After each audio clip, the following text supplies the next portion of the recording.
માંગુ છું એક મોટા સમાચાર।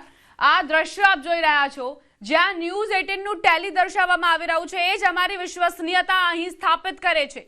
આ ટેલી આપ જોઈ રહ્યા છો જનતા દળના કાર્યાલયમાં ન્યૂઝ 18 ચાલી રહ્યું છે અને એ ટેલી ચાલી રહ્યું છે જે રૂઝાન દર્શાવી રહ્યું છે, વલણો દર્શાવી રહ્યું છે, એટલે સચોટ આંકડા અમે તમારા સુધી પહોંચાડી રહ્યા છે। આ દ્રશ્યો તેનો પુરાવો આપે છે, એટલે જ કહીએ છીએ election is equal to news 18। News 18 network જે હંમેશા તમને એ જ આંકડાઓ દર્શાવે છે જે અસલ આંકડાઓ હોય છે। 46 કેન્દ્રો પર જે મતગણતરી ચાલી રહી છે તેના એક્ઝેક્ટ આંકડા અમે તમને દર્શાવી રહ્યા છીએ અને એટલે જ જનતા દળના કાર્યાલય પર આ પ્રકારની તસવીરો સામે આવી છે। આ કેમેરામાં એ દ્રશ્યો કેદ થયા છે જેમાં ન્યૂઝ 18 ની સ્ક્રીન આપ જોઈ રહ્યા છો, એટલે કાર્યકર્તાઓ હોય, સમર્થકો હોય, નેતાઓ હોય, તેમને પણ ન્યૂઝ 18 ના આંકડાઓ પર વિશ્વાસ છે કે ન્યૂઝ 18 જે વલણો દર્શાવશે તે વિશ્વસનીય અને સચોટ હશે, એટલે જ તેઓ આ ન્યૂઝ 18 ની સ્ક્રીન જોઈ રહ્યા છે, જે એ જ પરિણામ સાબિત કરે છે કે અમે જે માત્ર દાવાઓ નથી કરતા પરંતુ હકીકત દર્શાવીએ છીએ, જે અમે આંકડાઓ દર્શાવીએ છીએ તે સચોટ હોય છે। માત્ર ને માત્ર છાપવા માટે અમે આ પ્રકારના આંકડાઓ નથી દર્શાવી રહ્યા। અમારી આખી ટીમ છે, રિસર્ચ ટીમ છે, એ રિસર્ચ કરીને એમની પાસે જે ડેટા આવે છે તેનાથી આંકલન કરીને ત્યારબાદ એ વલણો દર્શાવે છે।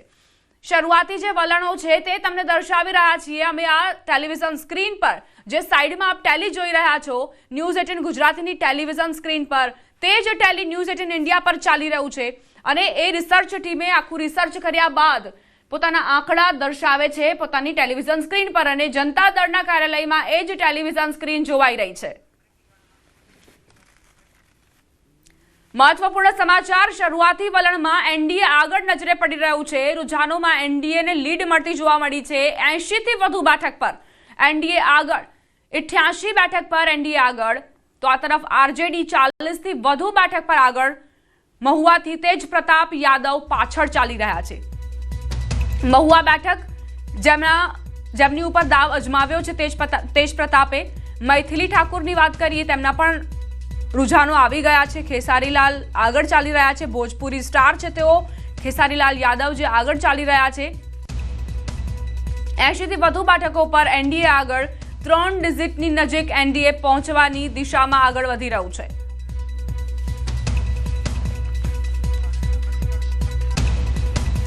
લાઈવ દ્રશ્યો આપને દર્શાવી રહ્યા છીએ જ્યાં સોનિયા ગાંધી અને મલ્લિકાર્જુન ખડગે આપ જોઈ રહ્યા છો। કોંગ્રેસ આ વખતે એડીચોટીનું જોર લગાવતી જોવા મળી હતી અને સાથે જ તેજસ્વી પણ તેમની સાથે ખભેથી ખભો મિલાવીને આગળ વધ્યા છે।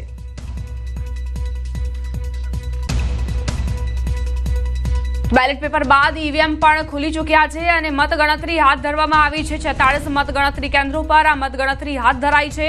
તમામ ઓફિસર્સ, કર્મચારીઓ જેઓ પોતાના કામમાં જોતરાયેલા છે, ઉમેદવારોના સમર્થકો પણ અહીં હાજર છે અને તેઓ નિગરાની રાખી રહ્યા છે, નજર રાખી રહ્યા છે કે કોઈ પણ પ્રકારની ગેરરીતિ ન થાય।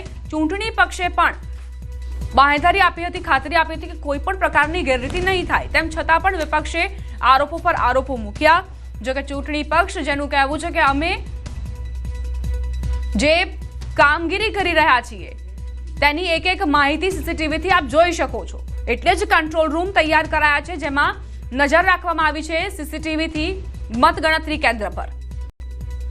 મહત્વપૂર્ણ સમાચાર પ્રાપ્ત થઈ રહ્યા છે અલીપુરથી ભાજપની મૈથિલી ઠાકુર આગળ, સૌથી યુવા ઉમેદવાર મૈથિલી ઠાકુર, જેને લઈને અનેક પ્રશ્નો પણ ઉઠ્યા। સવાલ એ હતો કે આટલા યંગ ઉમેદવાર કેમ ભાજપે પસંદ કર્યા।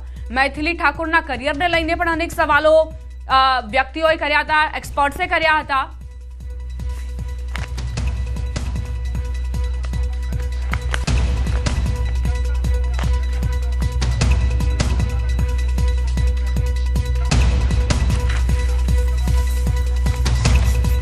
हमारा संवाददाता जुड़ाई गया है, तमनी पासेથી जानकारी લઈશું। आनंद, अभी जिस तरह से हम पीछे देख रहे हैं न्यूज़ 18 की स्क्रीन दिख रही है, मतलब जनता दल को भी विश्वास है, उनके नेताओं समर्थकों को भी विश्वास है कि न्यूज़ 18 जो आंकड़े दिखाएगा वो एकदम सचोट होंगे।